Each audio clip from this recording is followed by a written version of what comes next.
ঈদ উপলক্ষে আলোচনা কেন্দ্রবিন্দুতে রয়েছে অভিনেতা তৌসিফ মাহবুবের প্রথম ওয়েব সিরিজ চক্রের দ্বিতীয় কিস্তি। ফার্স্ট লুকে দর্শকদের নজর কাড়ার পর এবার ট্রেলারও সবাইকে চমকে দিয়েছেন এই অভিনেতা। ৮ পর্বে এই সাইকোলজিক্যাল থ্রিলারটি নির্মাণ করেছেন জনপ্রিয় নির্মাতা ফিকি জাহেদ, যা ইতিমধ্যে দর্শকদের মধ্যে ব্যাপক কৌতূহল সৃষ্টি করেছে। সুস্থ সুখী পরিবারকে ধ্বংসের দিকে যারা ঠেলে দিতে পারবে।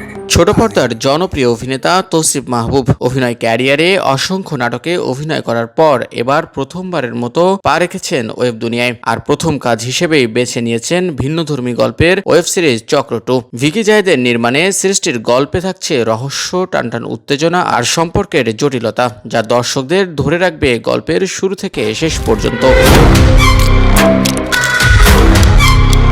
বুধবার প্রকাশ পেয়েছে চক্র 2 এর ট্রেলার। আর ট্রেলারেই মিলেছে গল্পের ভিন্ন রকমের আভাস, অদ্ভুত সব ঘটনা, অজানা ভয় আর একের পর এক টুইস্ট। সব মিলিয়ে দর্শকদের টানটান উত্তেজনায় রাখার প্রতিশ্রুতি দিচ্ছে এই ওয়েব সিরিজ। এর আগে প্রকাশিত ভয়াবহ পোস্টার সামাজিক মাধ্যমে তুমুল আলোচনার জন্ম দেয়। পোস্টারে দেখা যায় মাথাবিহীন একটি রক্তাক্ত দেহ, এক হাতে চাপাতি, অন্য হাতে কাটা হাত। এই চমকপ্রদ ও ভীতিকর লুকে হাজির হন অভিনেতা তৌসিফ মাহবুব। দীর্ঘ ক্যারিয়ারে প্রথমবারের মতো এমন অন্ধকার ও সহিংস চরিত্রে অভিনয় করা নিয়ে নিজের অনুভূতির কথা জানান তিনি। দর্শকদের সতর্ক করে তিনি বলেন, দুর্বল হৃদয়ের মানুষের জন্য এটি নয়। অ্যাকচুয়ালি অফিসিয়ালি ক্যামেরার সামনে দাঁড়িয়ে আমি বলতে পারতেছি my first web series is চক্র সিজন 2।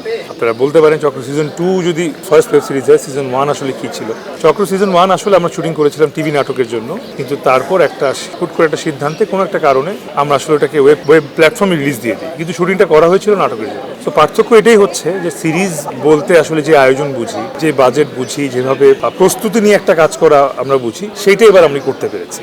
সেটার একটা প্রতিফলন আসলে প্রথম পোস্টার যেটা একটু আগে রিলিজ করেছে, ওখানে আমি লিখেছি যে this is not AI generated image. মানে এখন এআই দিয়ে ইমেজ দিয়ে অনেকে অনেক কিছু করে ফেলতেছে, শুটিং করার আগেই হোক। বাট এই ইমেজটা যতটুকু ওখানে দেখতেছেন, একটা মানুষের হাত, আমার হাতে একটা চাপাতি, আমার শরীর পুরাটা রক্তে ভেজা, এটা এখানে কোনো এআই নাই। সামনে কিছু গ্রাফিক্সের কাজে নাম টাম লেখা, মোমবাতি অ্যাড করা আছে, কিন্তু ইমেজ যেটা বলতেছি, যে পোস্টারে যে মেইন ছবিটা, এটা পুরোটা রিয়েল। ওর চেয়েও কিছু ভয়াবহ নৃশংস কিছু দৃশ্য আসলে আছে, যেটা চক্র এবার যারা দেখবে তারা জানবে, আর যারা দেখবে না তাদেরকে আমি সাজেস্ট করবো না দেখার জন্য, কারণ এটা দুর্বল হার্টের জন্য না।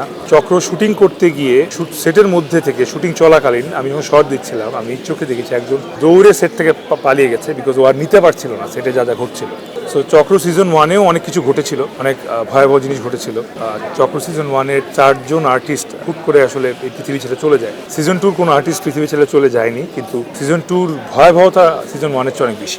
আধুনিক নির্মাণশৈলী, সিনেমাটিক ভিজুয়াল আর টানটান গল্প সব মিলিয়ে চক্র 2 হতে পারে তরুণ দর্শকদের দারুণ এক পছন্দের ওয়েব সিরিজ। ভিন্ন ঘরানার এই সিরিজটি নেট দুনিয়ায় কতটা আলোড়ন তুলতে পারে সেটি এখন দেখার অপেক্ষা। শাহিন শুভ, নিউজ 24।